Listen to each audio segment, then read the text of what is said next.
Hey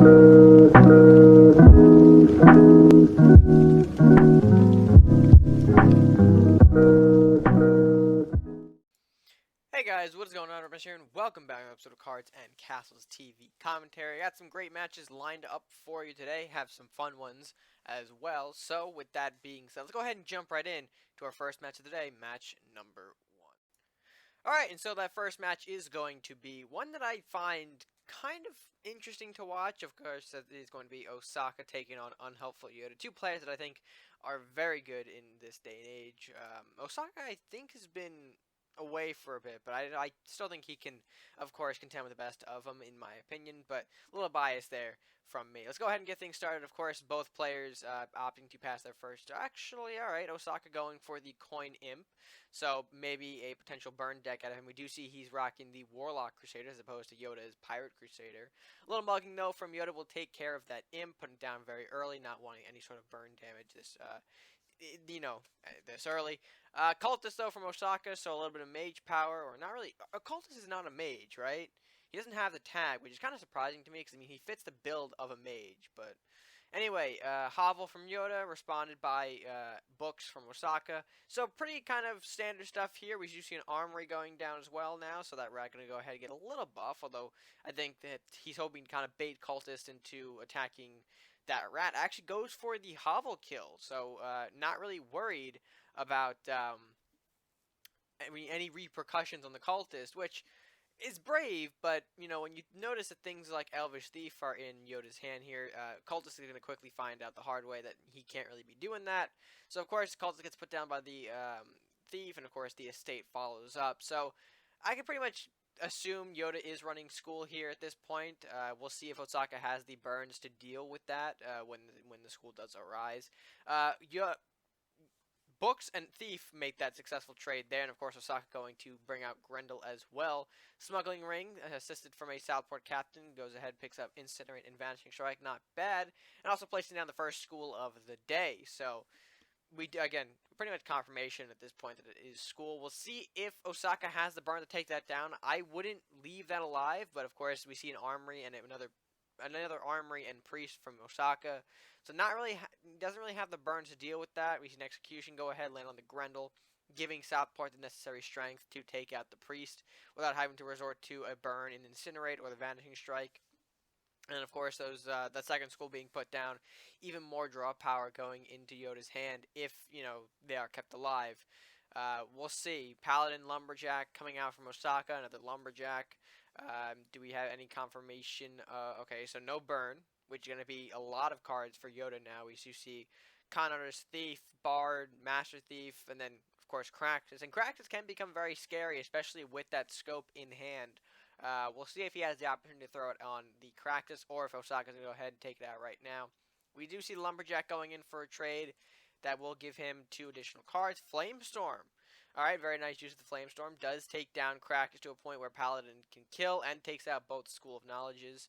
And, of course, weakens everything else, which is, you know, that was pretty good engagement for Osaka. Although it did, you know, Cractus did still make some valuable draws, if you will. But the scope goes to Con Artist instead, being able to trade with that priest very easily. I said very simply. And of course, another School of Knowledge being placed down. So if Osaka can get rid of the third school, which it looks like he is going to here, then of course Yoda has exhausted all of his schools, so now he doesn't have that school draw. Although I don't really think it matters too much at this point. He's got a couple of great resources and Cractus for more draw, so I don't think draw is going to be an issue for him. Connor's opted to take out one of the armories there to kind of put the stats game or the global buff game in his favor. And of course, another Cractus and Elvish Thief come out as well. You can see Osaka's going for the Cleric, alright, so it will get some heals on Cleric. Remember, Armory is actually at 5 health, so the Cleric heal could have gone towards the Armory if he wasn't careful. Disintegrate on the Bard, so evening up the global buffs game, and of course, forcing Kraxus actually to make the one to kill Cleric, because Con Artist, of course, not enough attack with the Bard removed. Although Con Artist will probably go ahead, okay, there is a surrender. So Yoda does win. I guess, I mean, at that point when you kind of, you know, have that momentum disadvantage against school, you really, there aren't many ways to kind of build yourself back up, unless your opponent does sort of rush you with their tools and you can burn them off, but that's a very rare case that'll happen. So once you kind of lose that momentum, um, it's gonna go into the win is going to go to the greed player, unfortunately. But yeah, I mean, I think if we are to get another patch, I do want School to be sort of the first targeted deck. In my opinion, they've been a little too relevant for a while now, so great to see some other things emerge and maybe kind of sneak in there. But for now, Yoda does take the win with greed, and with that, we will move on to our second matchup, match number 2. All right, and to start that matchup, or to sort of name the matchup, I think that might be more appropriate to do first. We do have chaddyshack taking on fpdman. I think maybe it's a Florida Police Department man. Hopefully, maybe I didn't say that. I'm just gonna call him man. Just simple as that, because we're not sure what kind of FPD he is, but he is a man, that's for sure. Anyway, going to be a pirate druid taking on a pirate crusader, so maybe another school deck. We're not sure. Chatty opens up simply with a lumberjack. Not too bad. FPD man responds with another lumberjack, so of course they're going to see a lumberjack trade here, I imagine. Yep, there it is. Because I mean, Chad doesn't really have another option to play for his turn 2, and really not backed up by that bard draw. So of course, neither player or Chatty not making a turn here, but man does go ahead and throw out a lumberjack. So we'll see if Chatty's going to respond. I mean, he's going to have to respond to that, obviously. But we'll see a blacksmith go down instead. Not really intercepting. Lumberjack going to get a hit on the castle. And, of course, we are in Pirate Druid here, so every damage that Chatty does take is going to kind of be permanent. So he does have to be careful about how much he lets hit castle here. But moving on from that, we do see a shaman come out now. Yep, there's a shaman, so he'll get a quick little draw here, and of course, trade off with the lumberjack. We'll see if Knight goes for the kill, though. Knight of Flowers does have an opportunity to make the trade here. FPD goes ahead, uses the metal. Alright, brings out a Tarius, which is kind of risky, especially against Druid, because, I mean, we do see the Centaur make that 2 Centaurs in Chatty's hand. See which going to go make an appearance, though, so opting not to play the Centaurs. And that's a bit risky. I mean, Chatty does have blacksmith, so even if an armory comes down, I guess Centaur will still be able to make the trade here. But we did see a hovel and a blacksmith, so no armory from the FPD. Centaur, though, will make an appearance, quickly kill off that Tarius. And this does put FPD in a little bit of trouble here. He's going to have to deal with okay, armory goes down, and a priest. Priest looking to take out the Centaur. Rat makes a clean trade with the shaman, and I guess the Knight of Flowers, yep, running interception. We do see that bard, though, in Chatty's hand, and that's going to be a monumental difference maker. We do see him being played down there, and of course, see which comes out just a little bit. And I do like this. Originally, I didn't see this in the I thought he would trade both skeletons, but good use of the Centaur here. Of course, being run out and hit the armory, so of course, Knight of Flowers weakened to the point where he can only make 1 skeleton trade, and now he's got 2 threats looming right near his face here.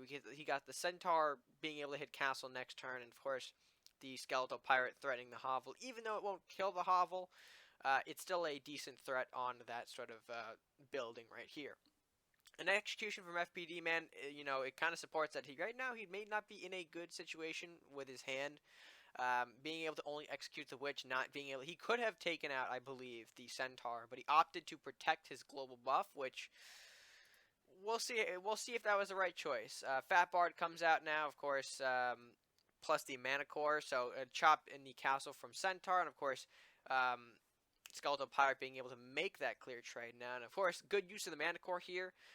Being able to protect his units here with another 6 HP wall, if you will. Another execution, though, from FPD does clear out the Centaur. Captain makes an appearance, and we do see, just to get rid of the Centaur, the Mana Core, excuse me, FPD is going to have to sacrifice all of his board just to clear out the health wall. And that's going to give Chatty a huge advantage. Of course, another hit from the Skeletal Pirate. Centaur comes up, hits for face again. And that really doesn't leave FPD with a lot of options. He can heal here. That would be probably the smart choice, or the priority, actually. Dagger Storm, he's still got enough for a heal. Blacksmith, okay, maybe Hand of the Saint. Does chop down the Skeletal Pirate, but doesn't look like he's got anything else in that hand of his. So the win will go to chaddyshack. Very nicely done, showing off the strength of the Druid Pirates. They are still... in my opinion, a deck that can work if you're looking for something new or something to kind of break the normal cycle. I mean, they did have their prominence for sure, but again, I still think that they have their tricks, they have their tools. Obviously, Companion's a big part of their toolbox. Great for removing buildings and range units such as Tarius, Armory, the great examples that you saw in the matchup. So Chatty taking a very strong win here, showing the dominance of Pirate Druid against the school decks, and of course that will lead us into our final match of the day, match number 3. Alright, and that final match will be Aztec Fury taking on Allensis. Of course, a Warlock Crusader, nothing that we aren't aware or used to by now. Taking on a Pirate Ninja. It's been a while since I think I've had a Pirate Ninja on the commentary. I'm not sure. I might have reviewed a monster deck in like the past 2 episodes maybe, but I'm kind of, a little lost in the memory. Alan going to be the one to start off this game and throw out a Hovel as his opening move here. Aztec going to respond with a Metal, so bringing out a 3 gold, which is going to be a Wizard. Not a bad start. That will put some pressure on that Hovel maybe, or, keep his units back a little bit. We do see Alan opting to play another Hovel instead of a Thief, which is the smart move. Of course, you want to get some buildings established before you throw out the other units. And, of course, in this case, you don't want to... the Wizard is opting to maybe, I think, go for the Hovel or some face damage here. So good to set up another Hovel is what I'm trying to say down here. Anyway, we did see Aztec summon a Cleric to push some damage onto that Hovel. We'll see if he's able to connect, though. Alan will go ahead, summon a Lumberjack. And, of course, a little rat population here is starting to spawn at the bottom.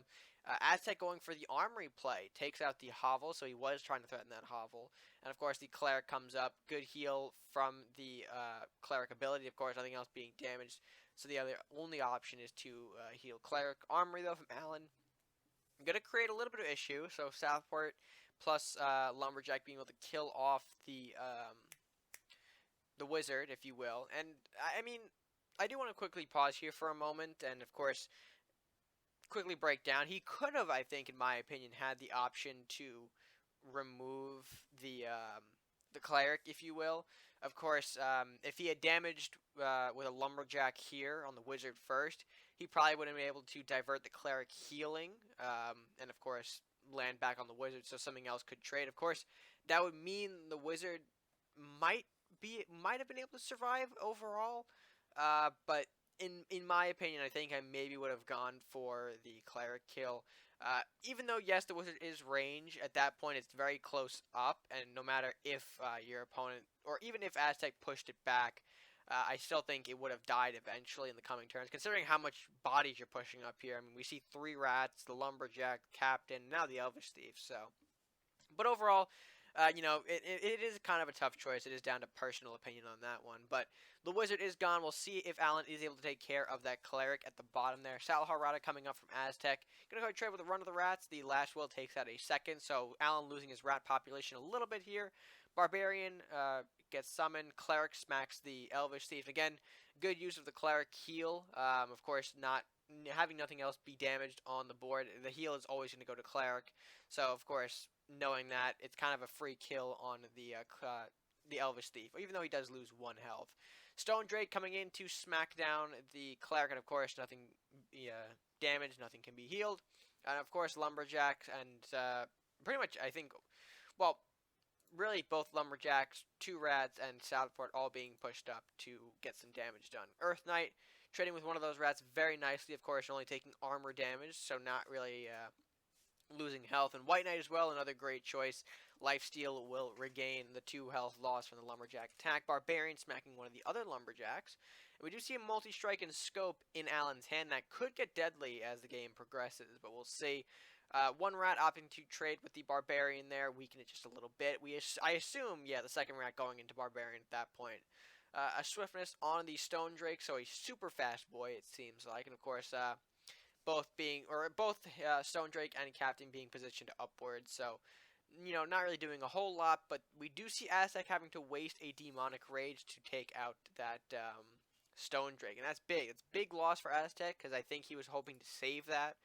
Normally, you want to hold on to Demonic Rage until you can get, some big damage done out of it, either with Castle or take out a big unit that your opponent might have pushed too far up. So, in my opinion, a bit of a loss in the Demonic Rage, but we'll see how the match progresses. We do see Alan now have Scope and Mordock, so that could get scary really quickly. And of course goes back to Aztec. Aztec, I think, I don't remember what he's going to do here. Oh yeah, he does do RedMaster, which in my opinion is a bit of a risky move, especially when things like this start happening, where he opted to play the Knight of Flowers in such a position that this Mordok can actually come down, smack the Knight, and then run up and kill the Tarius. Aztec does take some precautionary measures here. We do see the Tari's placement. It might look weird down there, but, you know, it makes sense when you think about Mordok summoning. Of course, Mordok killing the Knight of Flowers. The unit would have spawned here.